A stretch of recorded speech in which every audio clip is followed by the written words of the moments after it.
Hello students, welcome to AP classes and this is Abhishek. Back within the video tutorial on concept of tokens and data types part 5. In this video tutorial, we are going to discuss about conditional operator and operator precedence. And then we will discuss our last token, that is literals. So, a lot to know, a lot to discuss as always, but before we begin, please subscribe my channel and like the video. Conditional operator is also known as ternary operator.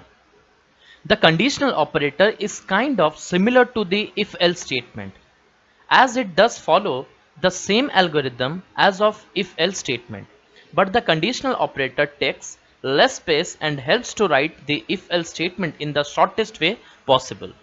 Now, if you want to do a program where you have to use or where you have to take help of if-else statements, then conditional operators can be used, or you can say ternary operators can be used. So it is a substitute, or it can be used in place of if-else statement. Now, why do we use conditional operator when we have conditional if-else statement? What is the necessity of writing conditional operator?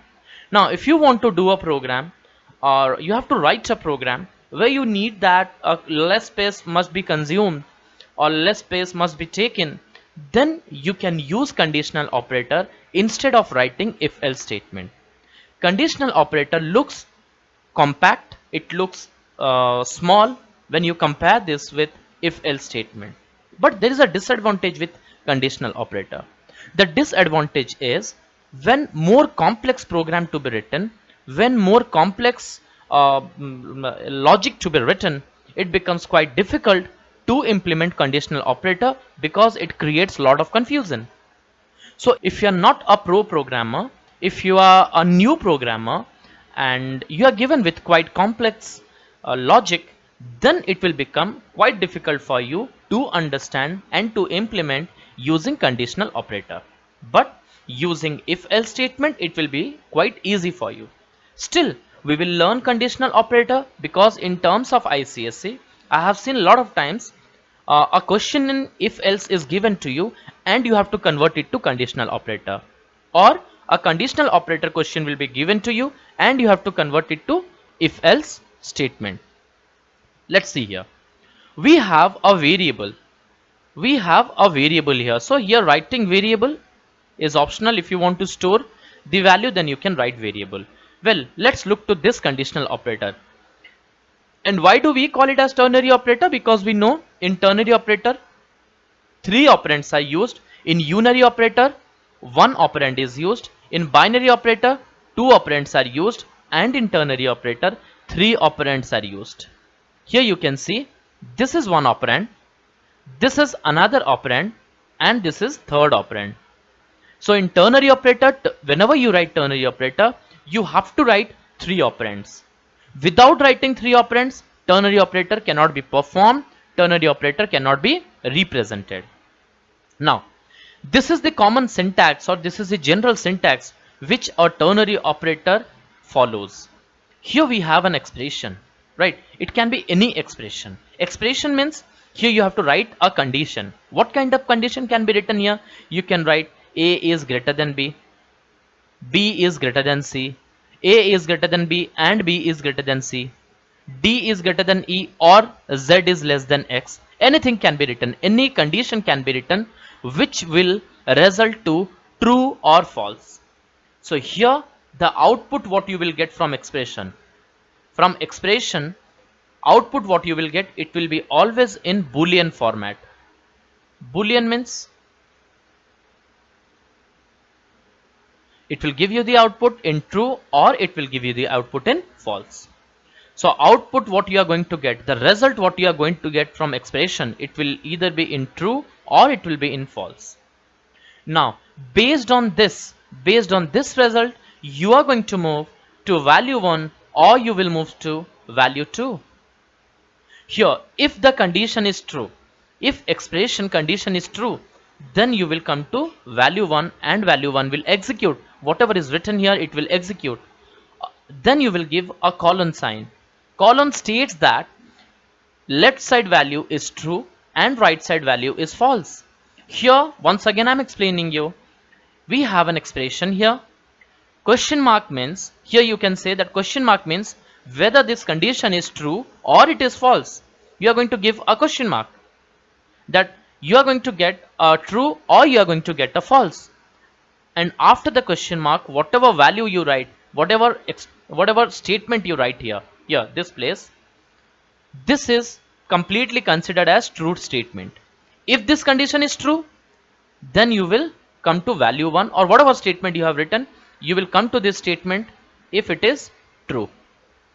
Now after writing the true statement, you will give a colon, and here if the condition is false, then you will move to false part, right? So this is the false statement. This is the false statement here. Okay, now if the condition is false, if this expression is false, if this expression gives you a result that is false, then you will come to this part, right? False part you will come, then you will come to the false part, or you can say then you will execute the statement, you will execute the value which is there in false block. So this is considered as true block, this is considered as false block. This is the expression which will always give you value in true, or it will give you the value in false. And if it gives you the value in true, or if it gives you the value in false, that means you have to write an expression, such expression that which will always result, or which will always give you the value in true or false. So here you have to take the help of relational operator, or you have to take the help of logical operator to implement this expression. Because if you don't write logical operator, if you don't write relational operator here, then how come you can get a value which will be equal to true or which will be equal to false? Because a relational operator or a logical operator will give you the value in boolean, or it will return a value in boolean. When I say return, return means what final value you get, that is called as return. So from this expression, if this expression returns true, that means it will give you the output, or it will give you the value as true. If this expression returns false, that means it will give you the value that is false. So when an expression is written, here, it is always written with relational operator or logical operator, or you can say it is written with both relational and logical operator, which will give you the value true, or it will give you the value as false. Based on this expression, based on true or false, true block will execute or false block will execute. Let's look to this with an example. Let's take an integer variable a which will store 1. Now we are going to take another variable b which will have the value 4, and let's take the third variable c which will have 3. Okay, now we are going to write a conditional operator, or we are going to write a ternary operator here, and let us see how it's going to work. Now if I want to check whether a and b, from this two, which one is greater, then what will be the conditional operator? Let us see. I just have to check. I have two variables, a, one is a and another one is b. Here I have to check whether a is greater or b is greater. Now for that, let's write a conditional operator. Here we are going to write this using conditional operator or ternary operator. Now what will be the condition? A is greater than b. Now this is the condition. Now as according to the conditional operator, first we have to write the expression. Do you remember, according to the conditional operator, first we have to write expression.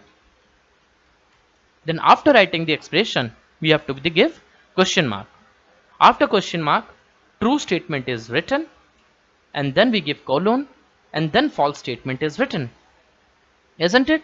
Now this is the expression. What is the expression? A is greater than b. We are asking a question whether a is greater than b. So here we'll give a question mark. Now if this condition is true, if value of a is greater than b, then we are going to write a here, else we will write b here. Okay, now let's look to this. Now if this condition is true, then this part will execute, and if this condition is false, then this part will execute. That means the whole thing, the whole condition, the whole expression, or you can say the whole statement will give you the value either A or it will give you the value B. Now let us once again understand this, what's exactly happening here. Here we have written a condition, that is A is greater than B. We are asking a question that A is greater than B. If this condition is true, then you will come to true part, or you can say true block. So which one is true block? In between this question mark and colon, whatever you see, that is called as true block. So here this is the true block, and if this condition is false, this is the false block, you can say. Whatever is written within this colon and semicolon, this one is called as false block. So this is the false block. If this condition is true, now as per the question, you can see here A equals to 1. It is written here A equals to 1. Now tell me, when it is written A equals to 1, A value is 1 and B value is 4. 1 is greater than 4. A is greater than B. Is 1 is greater than 4? No, it is not greater than 4. So it will give you the value when 1 is not greater than 4. It will give you the value in false block, and if this condition is true, then it will give you the value in true block. Here, as we are going to get resultant condition is false here. This one you can see the resultant condition is false here.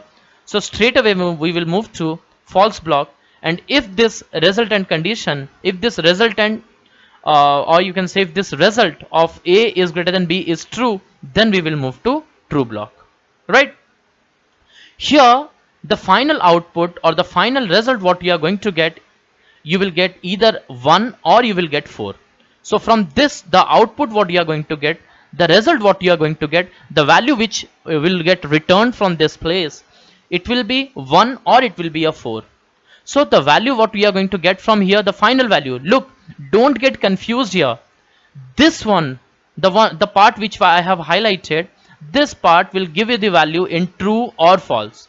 This part, what you say, what you see here, it will give you the value in true or false. Based on this condition, either you will move to this part or you will move to this one. You will move to true part or you will move to false part. If you move to true part, then final result what you will get, that is 1. If you move to false part, the final result what you get, that will be 4.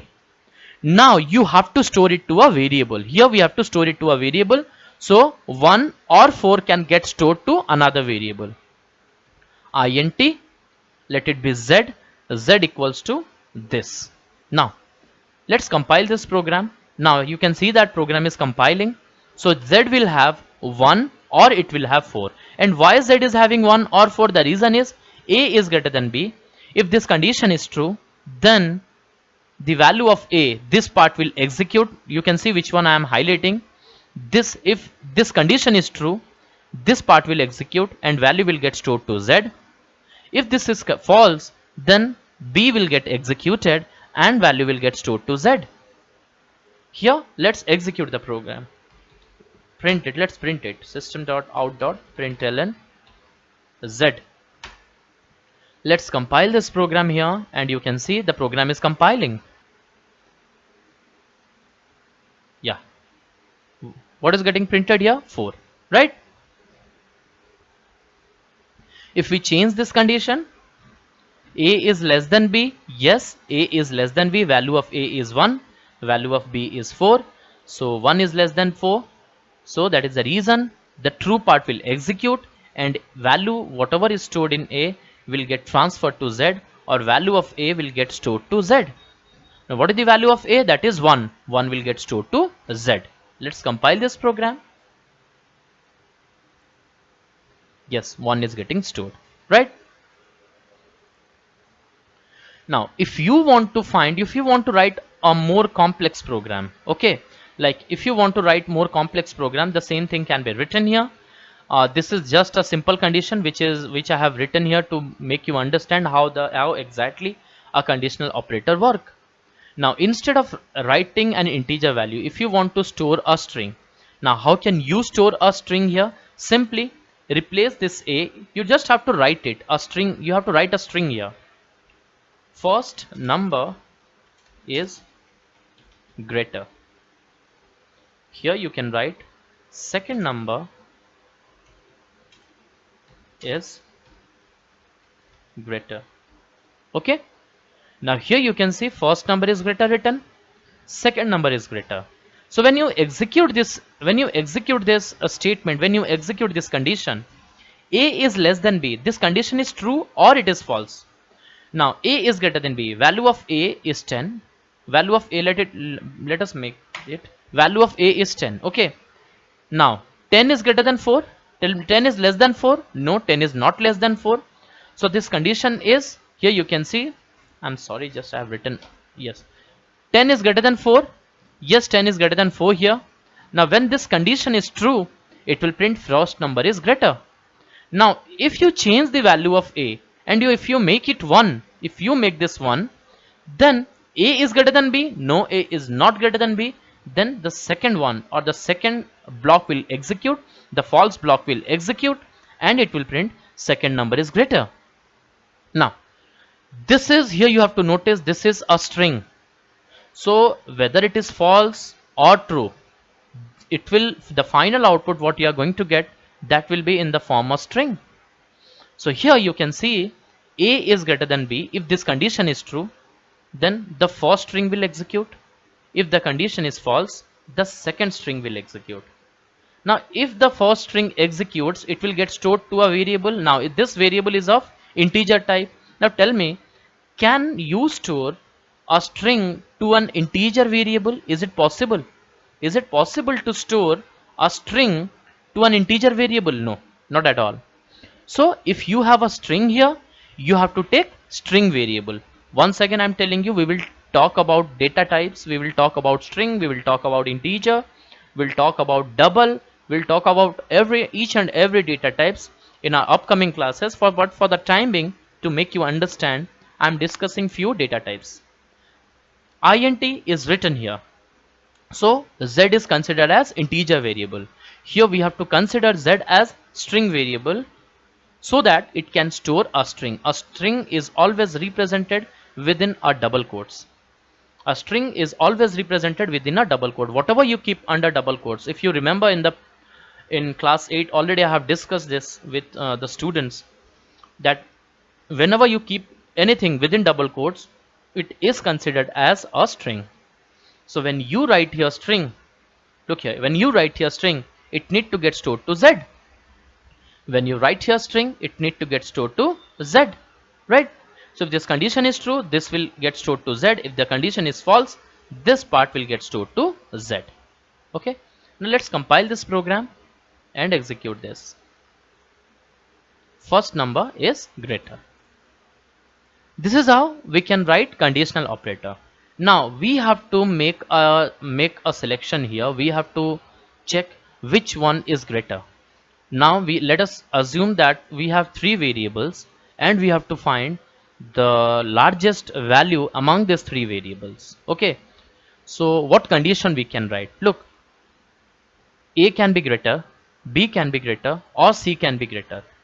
So it is up to you how you write the condition.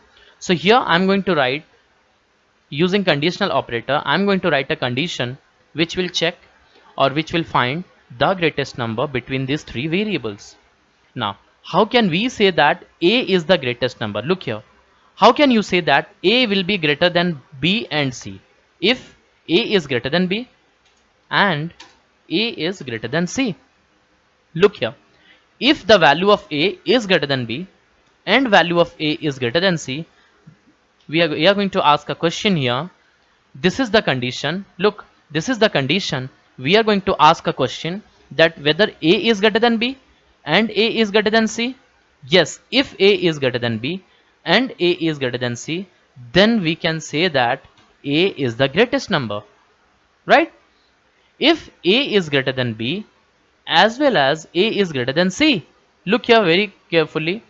If the value of a is greater than b and value of a is greater than c, then we can say a is the greatest number. Now colon, so this is the true part. You can say that here whatever is written here, look this very carefully students, after the question mark whatever you are going to write, this part is considered as true block. After colon whatever you will write, it will be considered as false block. Now the thing is, let us assume that A is not greater than B and A is not greater than C. That means the true block will not execute if the condition becomes false. The condition which I am highlighting, if it becomes false, this part will not execute, isn't it? Now if this part is not going to execute, then which one will execute or which part will execute? The false block will execute. Now what you are going to write in false block? You cannot write here B or you cannot write here C directly. The reason is, if A is not greater than B and A is not greater than C, then we can never say that B will be greater than A and B will be greater than C without making a check, because we are not making a comparison between two variables. So if one variable is not greater, then the other one will be greater, or if one variable is smaller, then the other one will be greater. We cannot say blindly, we cannot say. If A is not greater than B and A is not greater than C, then we cannot be very sure that B will be greater than A and B will be greater than C. Or you cannot say that C will be greater than A and C will be greater than B. If the condition becomes true, this condition becomes true, then I can say A is greater.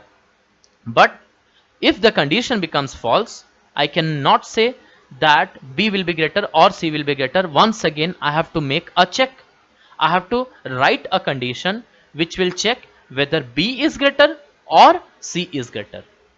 So for that, once again we will write this condition that if B is greater than A and B is greater than C, right, then we can say that, here we can say, look here, if A is greater than B and A is greater than C, if the condition is true, this one will execute. If this condition is false, then you will come to false block, and again in false block you are going to execute this one. Well, let me put it under bracket, it will become quite easy for you to understand.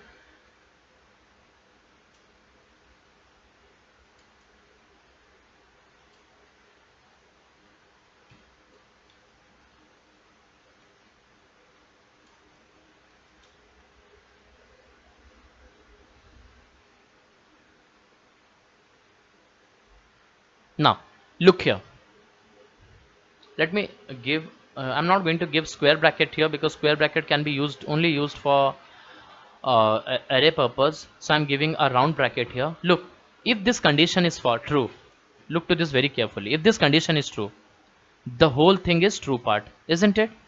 If the condition is false, this whole thing is false part. What I am writing in false part, that is my lookout. But if this condition is true, this one can be considered as true part. If this condition is false, the whole thing can be considered as false part. Now when this condition is true, we are going to execute A here, it will print or it will execute A here. If this condition is false, simply you will come to this part, this false part. Now after coming to the false part, once again you will make a check. Once again, let me change the variable here. Once again you will make a check that B is greater than A and B is greater than C, because when A is not greater than B and A is not greater than C, look, if this condition is false, then blindly I cannot say that B will be greater than A and B will be greater than C, isn't it?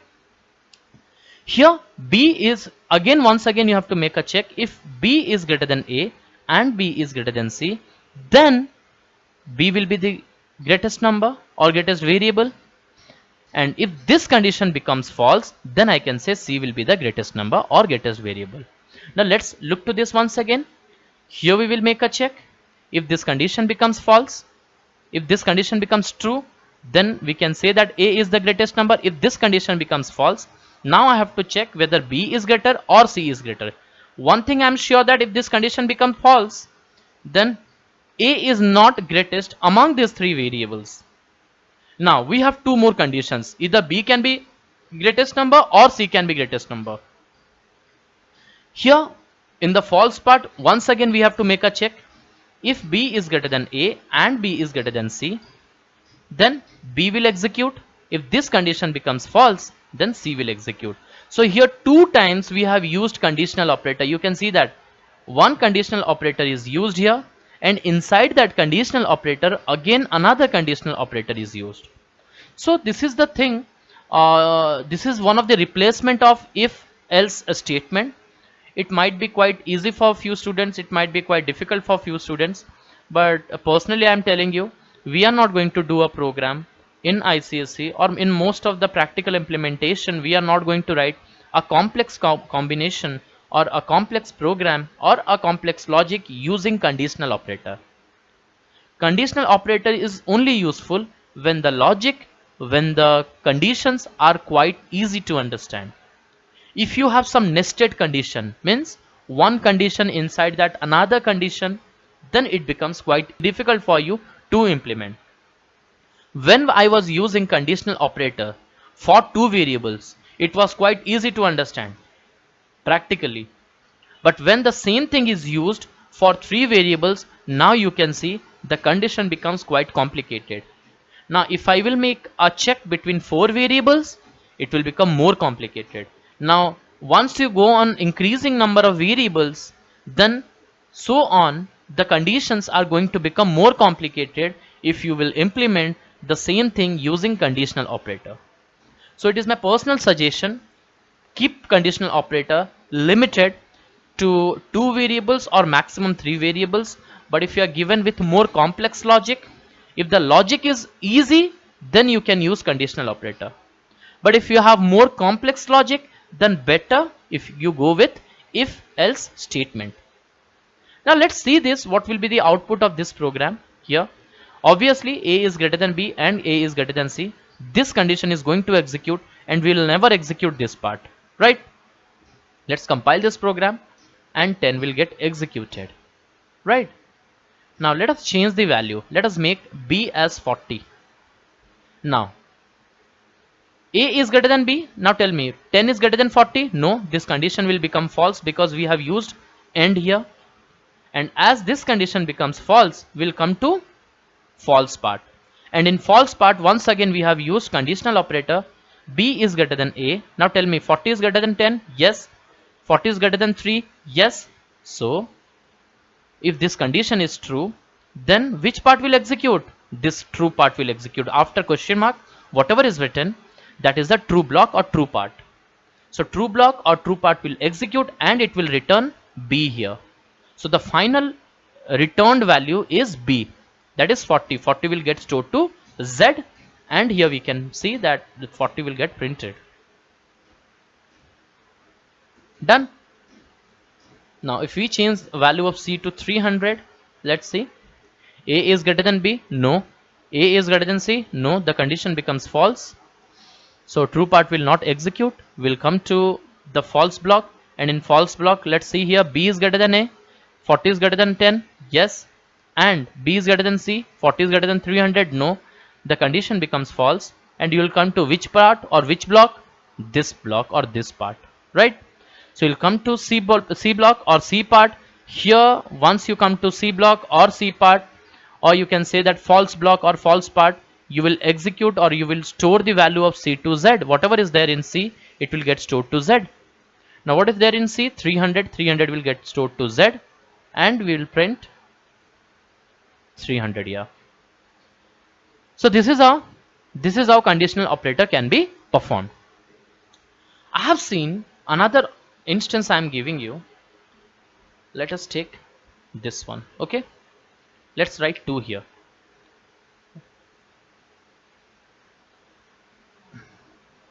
2 b equals to 4, and here we are going to write if a is greater than b. So please be careful, we are not writing if here, right? This is conditional operator, we are not allowed to write if. We'll only write the condition. So I'm saying that if a is greater than b, if the condition is true, then what I'm going to do here is a plus plus plus minus minus b colon b minus minus plus plus plus a. So this is the thing which I'm going to write here.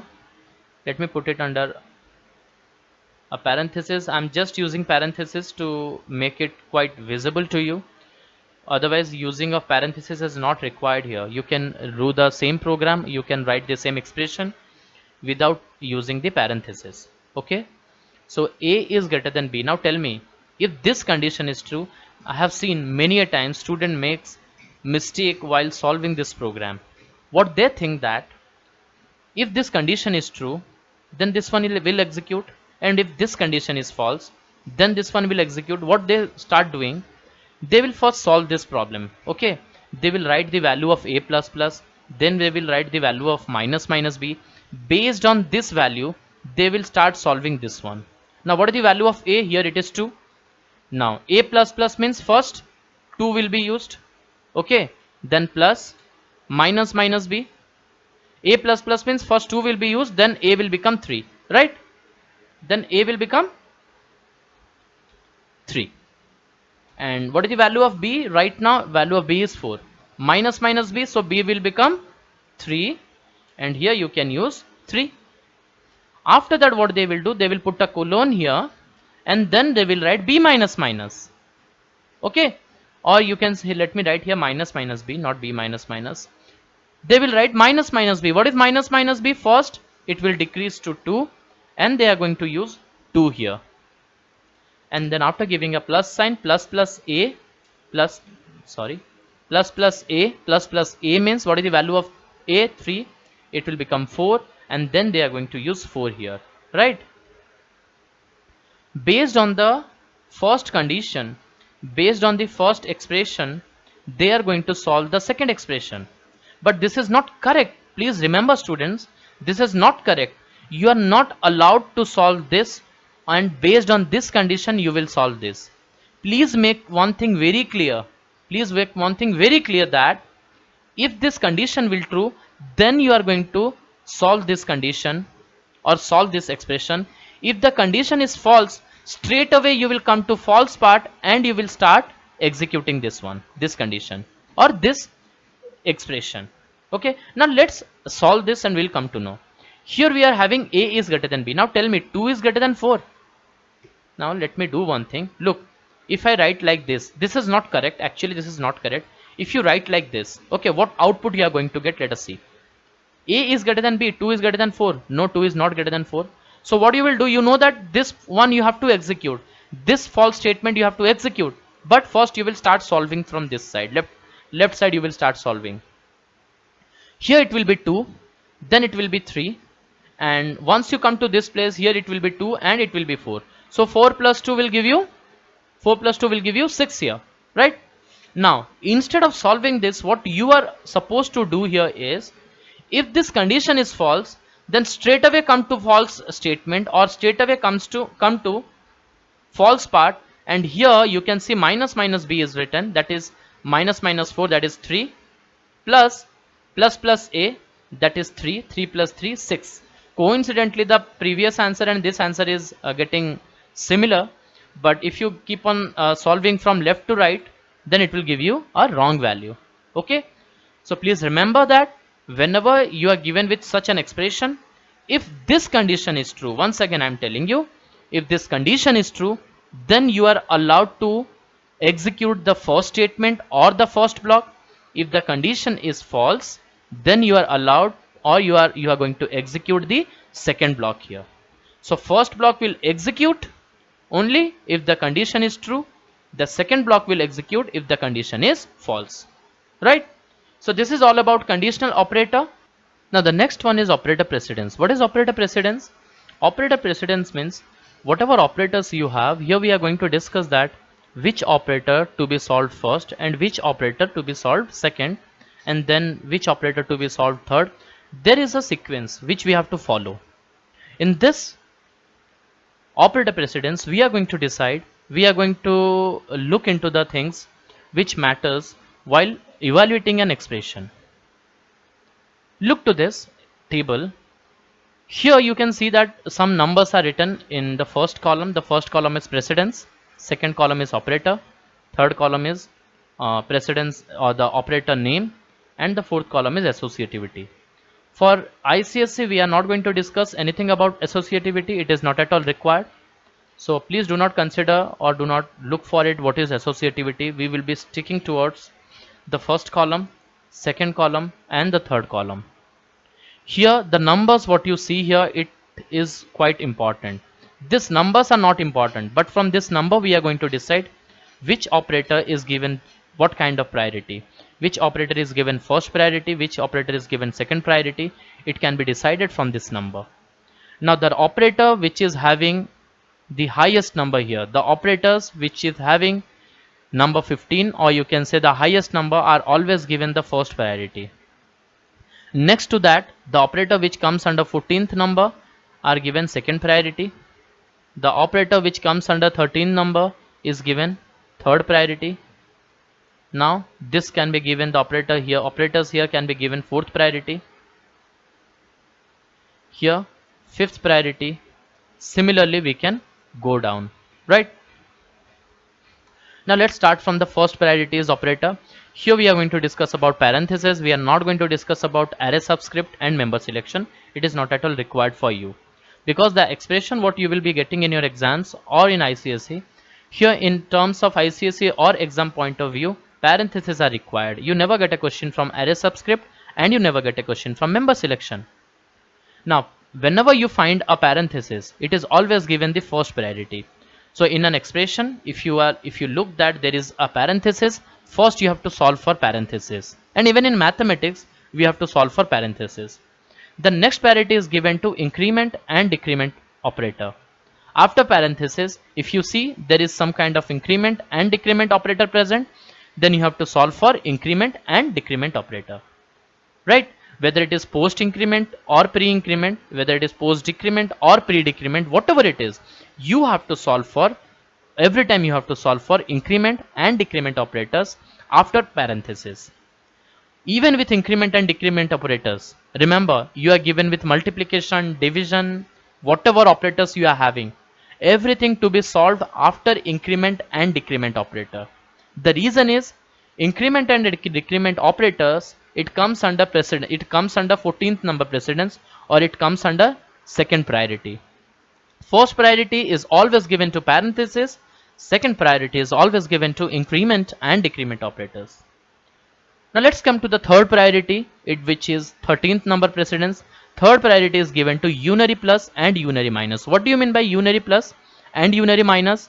Unary plus and unary minus means, here when we write 2, 2 is considered as positive 2.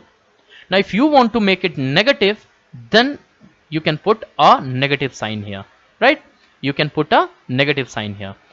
As we are going to put a negative sign here, and this negative sign is used with one operand.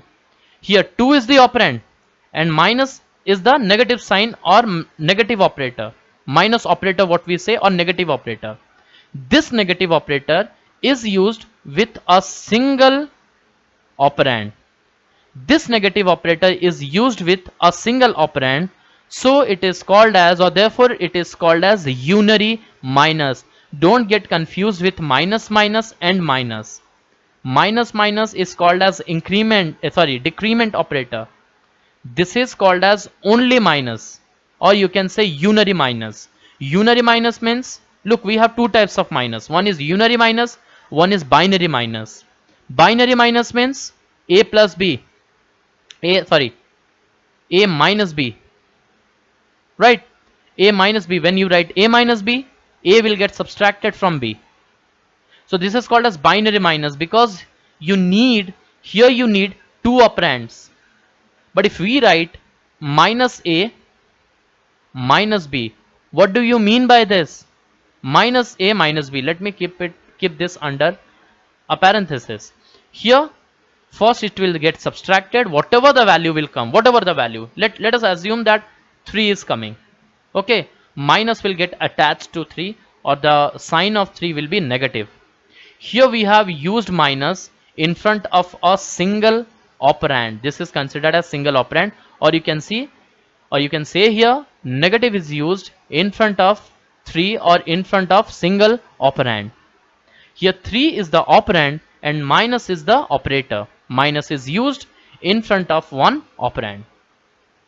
This is called as unary minus. Similarly, you can use a positive sign in front of a. This will be considered as unary plus. Again, we have two types of plus sign: unary plus, binary plus. Binary plus means to add two operands. Unary plus means to put the sign in front of a single operand. Okay. Now here we have unary plus, here we have unary minus. If you want to make a value positive, you can give plus sign, and even if you don't give a plus sign, by default it will be considered as positive. If you want to make a value negative, then you can give minus sign, and if you don't give minus sign, then it will be considered as negative positive. Okay, so wherever you don't give minus sign, it will be considered as positive, and if you will give my negative sign, it will be considered as negative sign, or you can say unary minus we are using, right? Next comes the negation or not. You can see that, see here, this is called as negation, or it is called as not. The use of not is to convert a true into false and false into true. Then this is bitwise complement, which you don't need. Actually this is not there in your portion, so I'm not going to discuss anything about bitwise complement. I hope this one is very clear to you, that unary plus, unary minus, unary logical negation. Then comes multiplication, division and modulus. So once you solve, here you can see that first we will solve parenthesis, then we can solve increment decrement, then we can come for unary plus, unary minus. This is not so important. Unary plus and unary minus are not so important. Then we will come to multiplication, division and modulus. And after solving multiplication, division and modulus, then we can move to addition and subtraction, right? We can move to addition and subtraction. So addition and subtraction comes after multiplication, division and mod or modulus. If you are having a multiplication sign and addition sign in an equation, then first you have to solve the multiplication, then you can go for the addition. Now if you are given with this type of equation, 4 into 3 plus 5, okay, now according to the rule says that first multiplication need to be solved. Here 4 into 3 will give you 12. Then after solving multiplication, we can go for the addition. Now 4 into 3 is 12. 12 plus 5 will give you 17. So answer will be 17. Okay, don't solve like this. 5 plus 3 equals to 5 plus 3 8 into 4 32. Don't solve it like this, because we have to follow this precedence level. We have to follow the precedence of operator. According to the precedence, according to the priority level, we have to solve the operators here. 4 into 3 because first multiplication will be done, and then division will, then we can go for addition or we can go for subtraction. Now you must be having a doubt here, that sir, you said that if we have multiplication, then first multiplication will be solved. If we have addition, then addition can be solved or subtraction can be solved. As we can see here, multiplication, division and modulus, the three of them comes under same precedence level. Multiplication, division and modulus, all these three comes under same precedence level, or they have same priority. Now if we have an equation like 4 into 3 by 2 into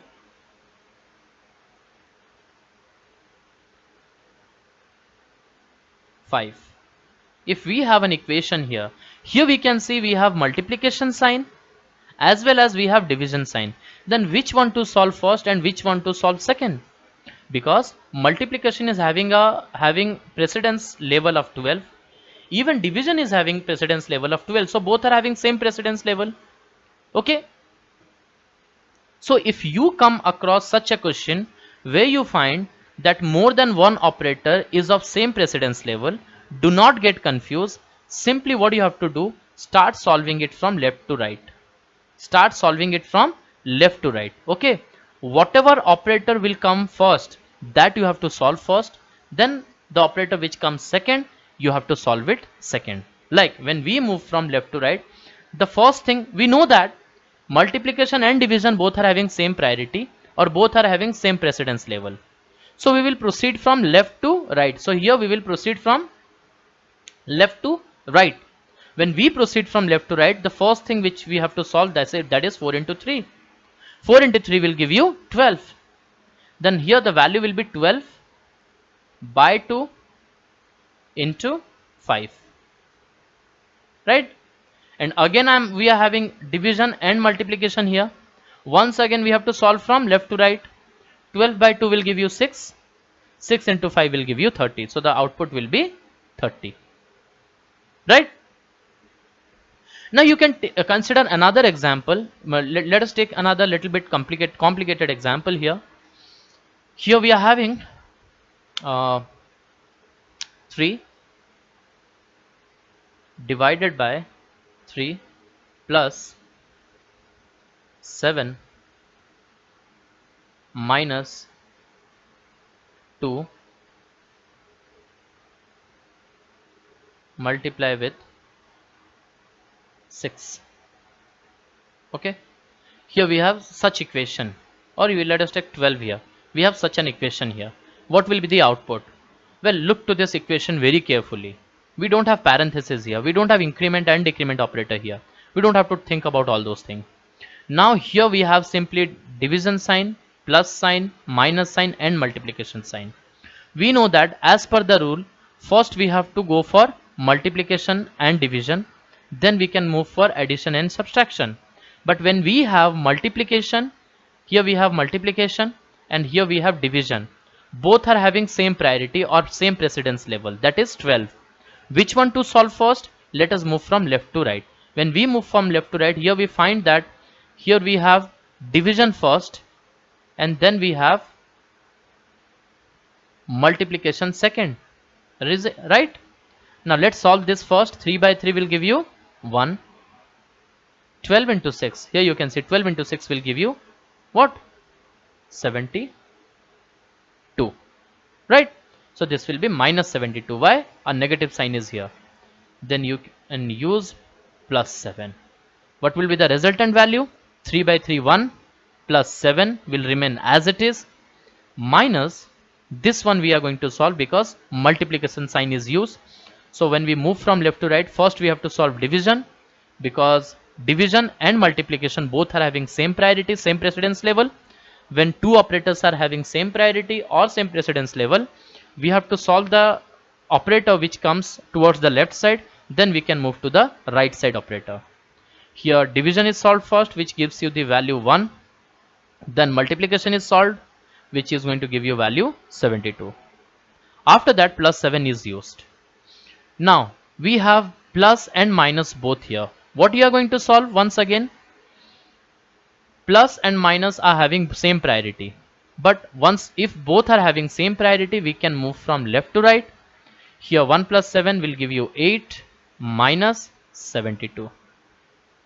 8 minus 72 will give you a value that is equals to 64, minus 64. Here you are going to get minus 64. So final output will be minus 64. So this is how precedence level will help you to find out or to observe an equation, to observe an expression, and to get the final value or get the resultant value. Now next come bitwise left shift, right shift. This is not necessary, this is not required. Then we will come to relational less than, relational greater than. So this is the precedence level. Hope you can consider this and you can cover up with like you can cover up by yourself. But practically saying, relational less than, relational greater than, this is not going to come, or this is not going to ask, they are not going to ask you in your ICSE examination. Then plus plus comes, then and, then bitwise exclusive or, these things are not at all required. Bitwise and is not required. So this is the complete table. You can just follow the table and then you can solve this one, right? Here we are having assignment operator. Assignment operator are given less priority or least priority. They comes under precedence level 1, so they are given less priority or they are given least priority. Why they are given least priority? Because after solving an equation, after solving an expression, you are going to store the final value to a variable. So that is the reason assignment operators are given less priority or they are given least priority, right? Now discuss with the next token, that is the fifth token or the fifth category of token or the last token, that is literal. We are only left with literals. Rest all four tokens we have discussed. So literals, what are literals? Literals are the constant values. Remember, literals are also called as constant. They are the constant values, the values which cannot be changed, right? Now if you have written int a equals to 10, here 10 is considered as literal, a is considered as variable or identifier, and int is considered as data type. Well, we are going to discuss about int, we are going to discuss about data types in our upcoming classes, where we will be very clear that what exactly data type means. But till now you must have understood that whenever a variable is to be declared, whenever a variable is to be written, a variable can only be written if you have a data type, right? Here we have a variable a which is written with a data type int, and here you can see we have a literal, that is 10. Okay, so basically we have six type of literals. We have six type of constant values, or we have six type of literals. What are six type of literals? String literals, second one is character literal, third one is boolean literals, fourth one is integer literal, where integer literal is further classified under decimal, octal, hexadecimal, binary. Fifth one is floating point literal, and sixth one is null literal. Now we are going to discuss each and every literal. We are going to discuss about null literal, floating point literal, integer literal, character literal, and string literal. So let's start with a string literal. What is string literal? String literal means string constant. Please remember, string literals means string constant. Every time, this is very important, student. Remember that a constant is always stored to a variable. Okay, and whenever you write a variable is always written with a data type. I hope after discussing with you regarding different tokens, one thing is very clear, that whenever we write a variable name, we have to write a data type before that. A data type defines a variable, that what kind of variable it is, whether it is an integer variable, or it is a string variable, or it is a character variable. Anyways, in the upcoming classes, in the next video, we are going to discuss in details about data types. Data types, again, it will be quite interesting for you. We are going to discuss in the upcoming classes what is data types and how many types of data types are there. But today our concern is not about data type. We are going to discuss about literals. Here, whenever you say that string literals means string constant. String constants or string literals are always enclosed within a double quotes. Here you can see it is always enclosed within a double quotes. Okay, here this is the double quotes. Here it is always enclosed within a double quotes. Whatever you write within double quotes, anything you write within double quotes will be considered as string literals or will be considered as string constant. Please remember this. If you want to execute a program, or if you want to represent a string literal in a program, then you have to keep that within double quotes. Anything you keep under double quote will get executed as it is. There will be no change. Students, please remember, anything you keep under double quotes will get printed or will get executed as it is. There will be no change. If you are using a string here, then you have to keep it within double quotes, otherwise it will be not considered as a string literal, or it will be not considered as a string constant. So a string literal, a string constant is always kept under double quotes, and it is stored to a variable which is of string type or which is of string data type. Because if we write string data type, then s will be considered as a string variable, and after that you can store a string constant to that. Now the next one is character literal. A character, what do you mean by character? Character means a single character. We cannot have group of characters, and we cannot call it as character literal or character constant. When you have a group of character is considered as string, right? So a string is always kept under double quotes. A character is always kept under single quotes. If you want to represent a character, then what you have to do, you have to keep it under single quotes. Within single quotes you have to keep. Okay, now if you want to represent a can be represented, but you have to keep it within single quotes. Now if you don't have a single quotes here, then a can be considered as as an identifier also. Okay, now once again I'm telling you, if you are writing a, okay, now if you don't put a single quotes here, then what is a? Tell me, what is a? There is no existence of a, isn't it?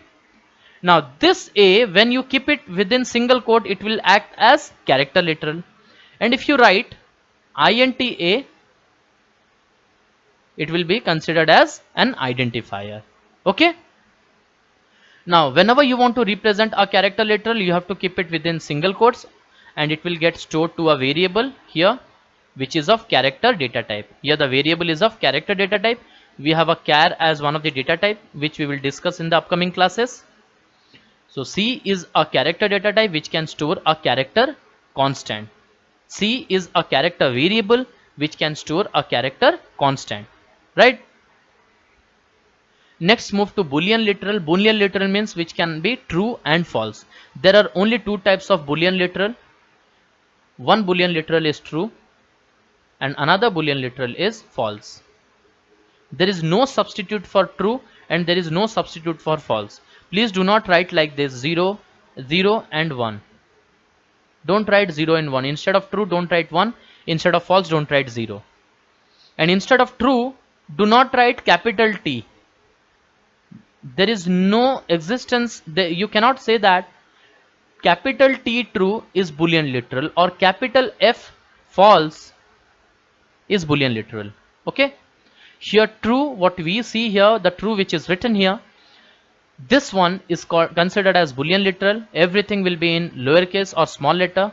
Here everything will be in lowercase or small letter. This is considered as Boolean literal. Here this part or this one is considered as Boolean literal. Here 1 and 0 is not considered as Boolean literal, or capital T, capital F is not considered as Boolean literal. Please be very careful. If you are given, if you will write here Boolean A equals to capital true, it will give you an error. Now let's look to this with an example. Let us take a Boolean variable here. Boolean x equals to, here we are going to write true. Okay. Now when you compile the program can be compiled because we know that true is the Boolean value, true is the constant, or you can say true is the Boolean literal which can be stored to a Boolean variable, right? Similarly, instead of true you can write false. False is the Boolean constant or false is the Boolean literal which can be again stored to a Boolean variable. Now instead of false, if you write capital F, remember capital F false is not a Boolean constant or it is not a Boolean literal. Here you are going to get an error. Okay, so whatever error you are going to get, you are going to get an error. Similarly, if you write here true instead of false in capital letter, again you are going to get an error here. When you compile, you will get an error here. Okay, so be very careful. If a question is given to you to find the error and instead it is given like this, a question is given like this and you are right and you are given with true. Okay, what changes you have to make here? Instead of capital T, you have to replace this with small t. Now one more thing you have to notice here, sometimes we are given like this. Okay, now tell me, can we store this? Can we store this value to x? Is it possible? No, this is not possible because here true is written and true is written with small letter, but double quotes are given here. So when anything is kept under double quote, it is considered as string literal. So here true is written but true is considered as string literal, and string cannot be stored to a Boolean variable. Can we store to a Boolean variable? Never. So here again you are going to get an error, right? Now simply you have to write true or you have to write false. Next thing, this is all about Boolean, and when you want to store something to a character or you want to store something as a character, you can store it. Simply do one thing, character char g equals to, you can write, or char ch equals to cap small a. Here A can be considered as a character literal. Why it can be considered as a character literal? Because it is kept under single quotes. If you keep the same thing within double quotes, it will be considered as string. This will be considered as string, right? And string cannot be stored to char. Here you will get an error. So if you are writing here string, here you have to make string. You have to write string data type here. Then a string can be stored to a string variable. So whatever constant you write here, whatever literal you write here, the same here you have to use the same variable. If you are writing a string constant, then you have to use string data type. If you are writing character constant, you have to use character data type. If you are writing boolean constant, you have to write boolean data type. Okay. The next literal is integer literal, or it is called as number literals. Now there are four types of number literals. Here you can see there are four types of number literals. One is decimal literal, another one is octal literals, third one is hexadecimal literals, and fourth one is binary literals. Now you must be wondering, sir, we have integer literals. Simply integer literals means which contains numeric values. Okay, so we can have 1, we can have 2, we can have 15, we can have 279. All these are considered as integer literal, isn't it? Because they are having numbers. Then why we have categorized and why we have divided integer literals into four different parts, that is decimal literals, octal literals, hexadecimal literals, and binary literals? Well, these things I'm going to make crystal clear to you. But before that, one thing you remember, the most common literal what we will be using, that is decimal literals. Okay, you are never asked to write a program using octal literal, or you are never asked to write a program with using hexadecimal literal, or you are never going to ask a question to write a program using binary literal. Maximum a question will be asked to you, what do you mean by literal and how many types of literals are there. So if a question is asked what do you mean by literals, integer literals, then integer literals are numeric values without decimal point. Okay, so integer literals are the numeric literals are written without decimal points. There are four types of integer literals, that is decimal literal, octal literals, hexadecimal literal, and binary literal. One thing we have to understand here, that we can represent a number with decimal literal, we can represent a number with octal literal, we can represent a number with hexadecimal literal, we can represent a number with binary literal. But the output what you will get, you will always get an output only using hexadecimal literals. Students, this is quite important for you. Many a times we write a program and unknowingly we make mistakes. Output what you will get, if the output will come in integer format, then output what you will get, you will always get an output, every time you will get an output using decimal literal in the format of decimal. But you can have an input, you can give an input using decimal literal, using octal literal, hexadecimal, or binary literal. So input can be in any form, decimal, octal, hexadecimal, or binary, but the output will every time come in decimal format. And what is the reason we are getting the output when using decimal format? The reason is, now these days the computers what we are using, all the computers are digital computer. Okay, so every computer nowadays, all the computers, they follow decimal format, or they follow decimal number system. There was a time when octal number system was used, hexadecimal number system was used, binary number system was entered by the user. But now we are giving input in decimal number system, and also we are getting the output in decimal number system. Now you must be thinking, sir, if we are getting a value in decimal number system, if we are getting an output in decimal literal format, then what is the use of learning octal number system or octal literal? What is the use of learning hexadecimal number system? What is the use of learning binary number system or binary literal? Well, if you have a program, a very old program, right, and it is written, the inputs are given in octal number system format or octal literal, a program written during like 1985, 1987, when octal or hexadecimal number systems was used, or 1980s when octal or hexadecimal number system was used. If a program was written during that time or during that age, and now you have to execute the program, or now you have to convert it to this Java program, and you have to use the same output, same input. You cannot make any change to that input. Then you are forced to give an input, or you have to force to use the same input which are written in octal format or which are written in hexadecimal format, isn't it? Now these inputs, how the computer will understand? What computer is going to do? Computer will convert this input to decimal format. Although the input will be in decimal format, but output what you will get, that will be in decimal format. This we are going to understand with an example. Now let's look here. We have int a equals to 10, right? Look to this very carefully, and here we are going to write system.out.println a. Okay, we have another variable here, int b equals to 0, 5, 8, or I'm going to write 0, 5.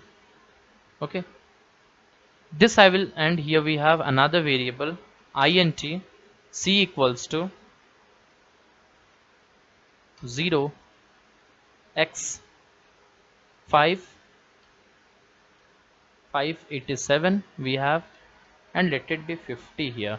Okay, and here we have another variable, that is int d equals to 0b 101. Now we have variables like this.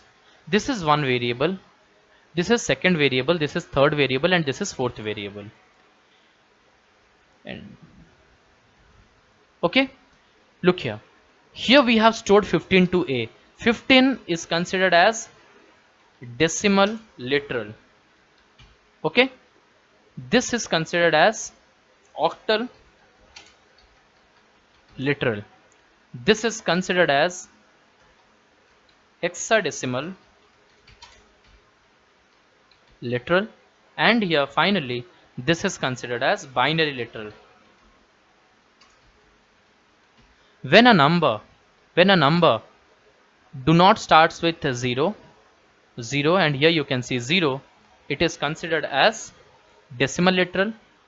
And if a number starts only with 0, it is considered as octal literal. If a number starts with 0x, it is considered as hexadecimal literal. And when a number starts with 0b, it is considered as binary literal. Now let's compile this program. It is compiling, that means all the inputs are correct. This is considered as decimal literal, right? This is considered as octal literal when it starts with 0.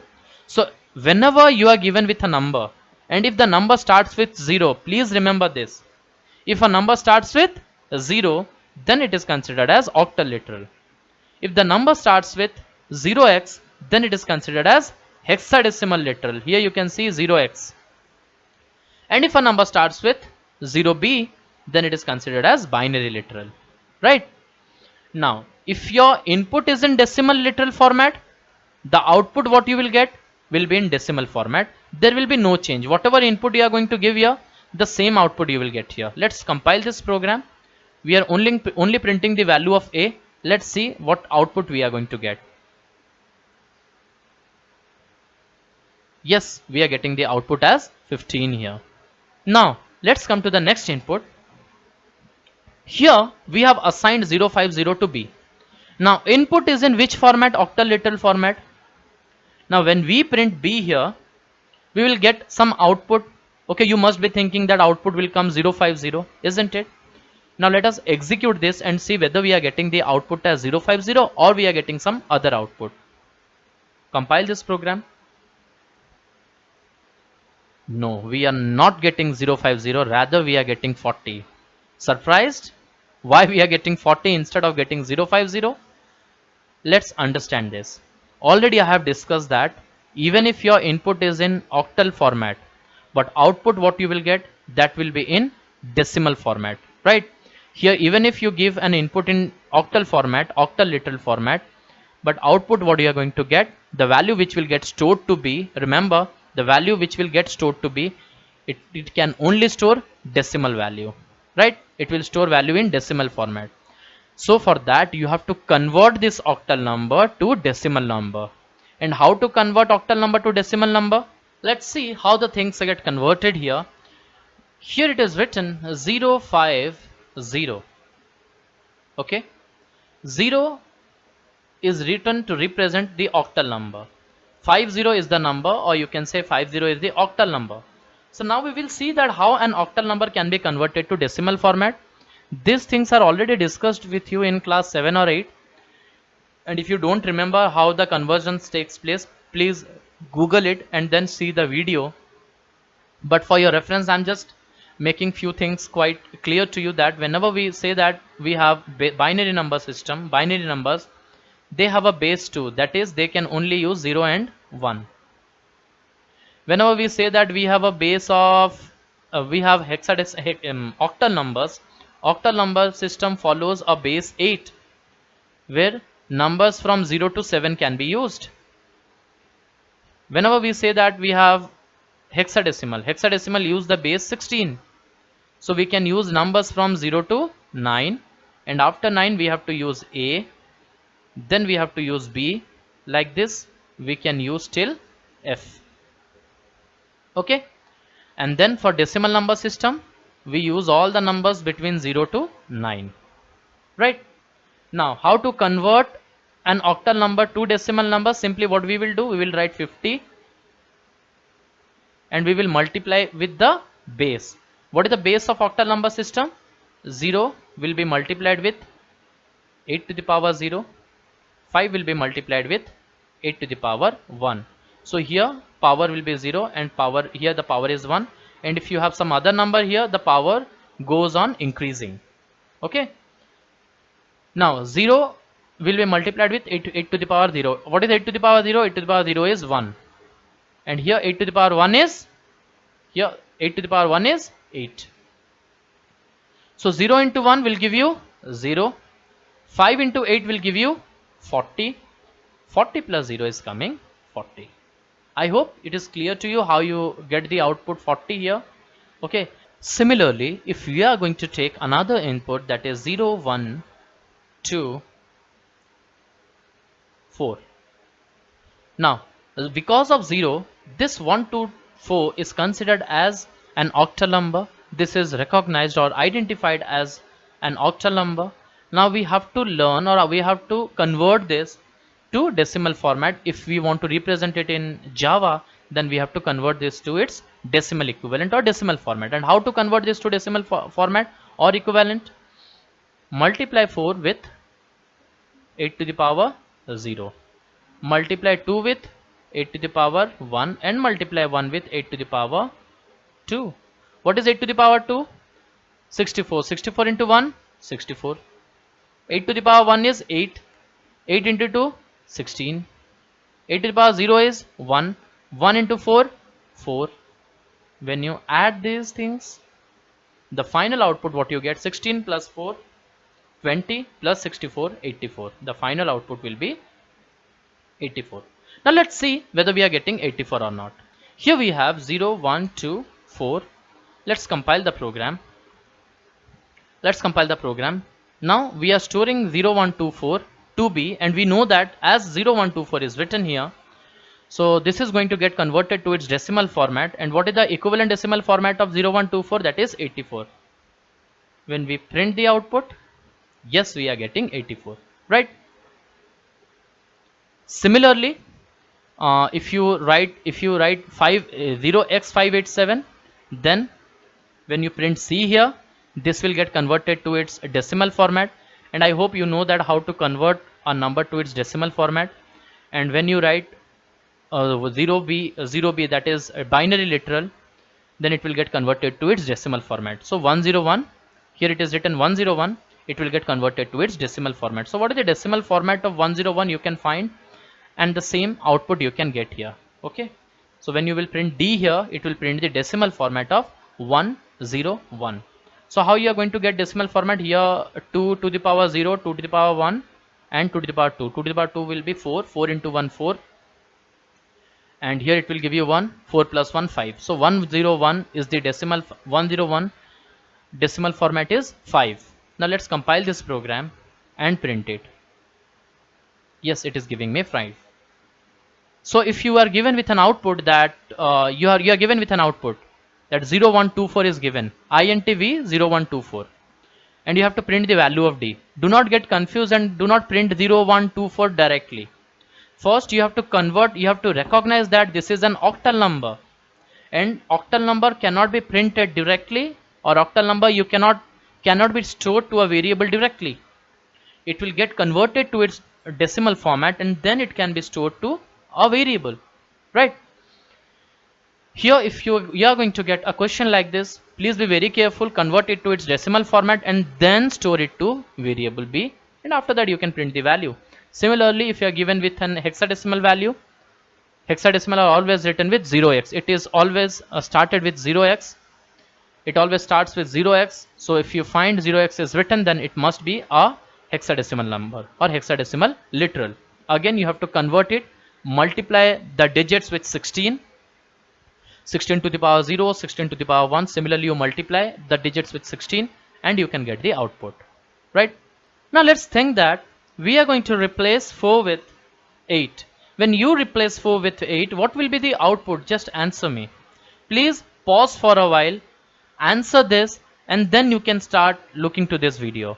But I want answer for each and every one. When I replace 4 with 8, what will be the output?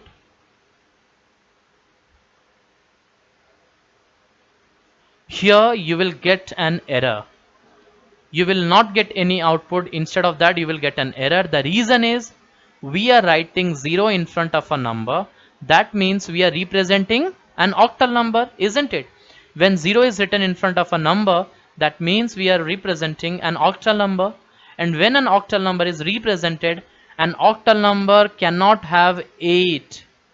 The last digit which we can use in an octal number, that is 7. So when you use 8, it cannot be considered as an octal number. Okay, we are writing here 0. We are telling the computer that look, we are representing an octal number. Along with that we are writing 8 here. 8 is not an octal number. Here when you compile the program, here you are going to get an error. Whatever error, we will know about this error in more depth, but we are getting an error here. Okay, but instead of 8, if you use 7 here, you are not going to get any error. Similarly here 101 is used, and if I use 2 here, okay, again I'm going to get an error. The reason is here I am telling my compiler that look, I am trying to execute, or I am trying to represent a binary literal or binary number here, and a binary number cannot have 2. Once again you are going to get an error, right? Once again you will be getting an error here. Now, so you can use the numbers here as much number you can use, but that must contain binary numbers or binary digits, that is 0 and 1. So be very careful if you are given with an output like this, and in the octal number if 9 is used, we know that 9 cannot be used in an octal number. It will give you an error. And if you are given with here it is written 5 or 7, don't start solving it, because it will give you an error. Instead of 1 and 0, nothing else can be used in binary literal. The next literal is fifth type of literal, which is floating point literal. Integer literal and floating point literal both are different. So in integer literal do not contain a point value, whereas a floating point literal contains a point value. So floating point numbers are like real numbers. Okay, these are the real numbers which can have point value. They can be written with point value. For floating point, we can use several data types. We are going to discuss about the data types which can be used for floating point literals. Okay, that will be discussed in the next class. Anyways, in floating point literal, you cannot have binary, you cannot have octal, and you cannot have hexadecimal forms. Floating point literal will only have the numbers, or it can be only represented with decimal numbers. Whereas integer literal can be represented with decimal literals, binary literals, octal literals, and hexadecimal literals. In floating point literal, we can only have decimal literals, we cannot have binary literals, octal literals, and hexadecimal literals. Floating point literals are always written with point value, right? Here we can write like this: double x equals to 9.3. This is the floating point literal. Okay, double is the data type, x is the variable, 9.3 is the literal or the constant value, floating point constant value. X is the variable and double is the data type. Look here, we have decimal literal. We only have one kind of literal, that is decimal literal. In this form, the allowed digits are 0 to 9, and here double D equals to 123.456. 123.456 is the literal or the constant value, D is the variable, and double is the data type. Right? We cannot have octal numbers here, we cannot have hexadecimal form here, or you cannot have binary form here. And the last literal is null literal. Null literal is always written with, null literal means which do not contains a value, which do not have anything, null value. So when a string, when a character do not have a value, that is called as null literal. Okay, you can write like this. A null literal can be written like this: double quote starts and double quotes ends. This is the null literal. Or you can write double quotes backslash 0 double quotes. This is also considered as null literal. Now let's look to this with an example. Things will be more crystal clear to you. Now if we write string a equals to double quote starts and double quote ends, this is called as null literal. Okay, this is called as null literal because no value is stored within this double quotes, not even a space. We do not even have a space here. So this is called as null literal. When you compile this program and print it, this is null literal, right? Similarly, this can also be represented with a backslash 0. Backslash 0 is also considered as a null literal.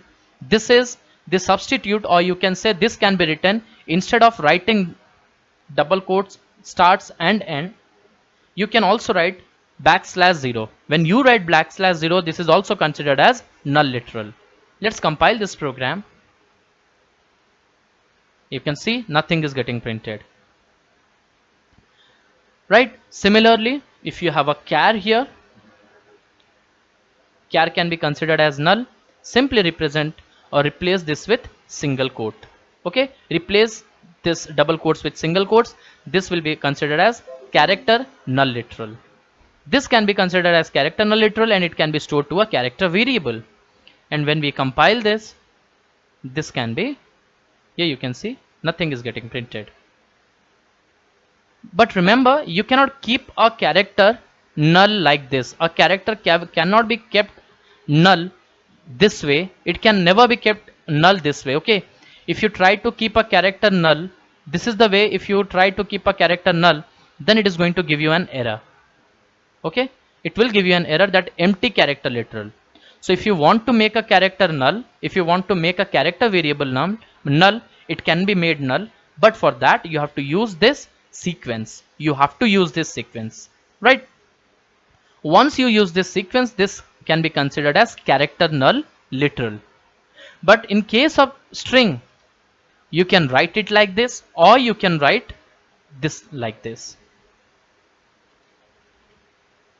Okay, you can consider this string as you can write the string within double quotes. This character literal can be written, this sequence can be written within double quotes, or you can just remove this sequence and things can be done.